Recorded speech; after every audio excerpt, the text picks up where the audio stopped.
Hello ka probinsya. Kay ako naman pod ang bantay sa mong gamay nga tindahan.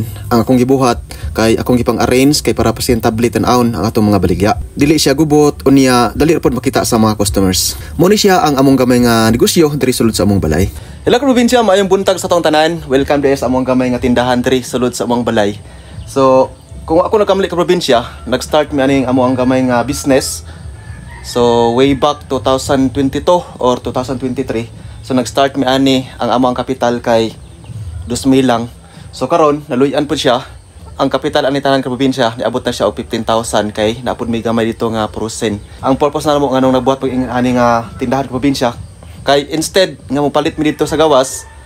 So diri na lang mi mopalit sa among kagalingon nga tindahan unya kung wa puti kwarta. Pwede ta mangutang unya ilista lang tapos atong bayaran kay kung di man gud ato bayaran may tendency nga malugi ka kay imura man gikaon imong kagalingon nga kapital. So ingana lang probinsya, diskarte ta sa kinabuhi.